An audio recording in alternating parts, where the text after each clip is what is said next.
আজ মুসুরির ডাল বানাবো। আমি সিদ্ধ করে রেখেছি ডাল, দেখুন আমি দেখাচ্ছি। দেখুন মুসুরির ডাল আমি সিদ্ধ করে রেখেছি। এবার এটাতে ফোড়ন দেবো। দেখুন আমি কী কী দিই ফোড়নে। দেখুন এখানে আমি ফোড়নের জন্য কেটে রেখেছি। এটা আছে পেঁয়াজ কুচি করে কেটে নিয়েছি, আদা, লঙ্কা, এটা অপশনাল, আপনারা দিতেও পারেন নাও দিতে পারেন, লঙ্কা, এটা রসুন।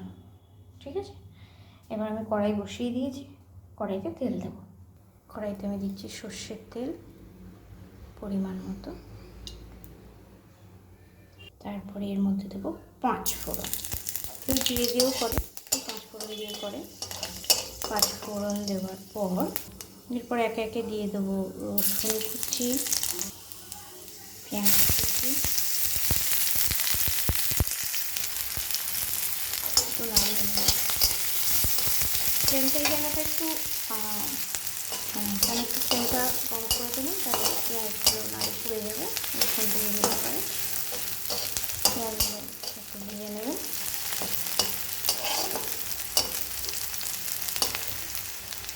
তারপরে দিয়ে দেবেন আদা কুচি।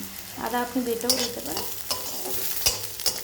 এইভাবে দিয়ে তারপরে দিয়ে দেবেন লঙ্কা গুঁড়োটা, ভাজা ভাজা করে নিন।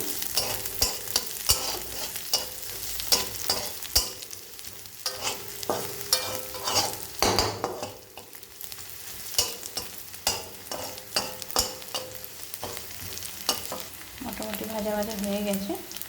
এরপরে আমি যে ডালটা সিদ্ধ করে রেখেছিলাম সেটা দিয়ে দেবো।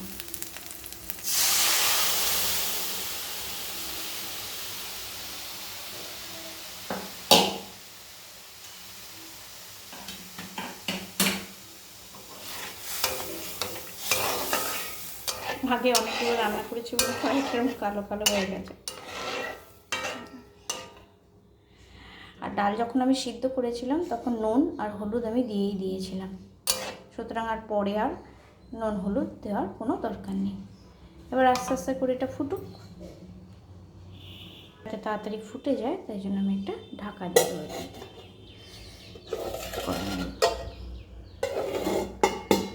ঢাকা দিয়ে দিই, ঢাকা দিলে তাড়াতাড়ি ফুটে যাবে, স্বাদটাও ভালো বজায় থাকবে।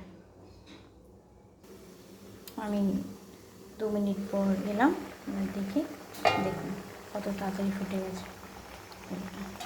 মুসুরির ডাল হতে বেশি সময় লাগে না, খুব তাড়াতাড়ি হয়ে যায়, খুব সুস্বাদুও হয়।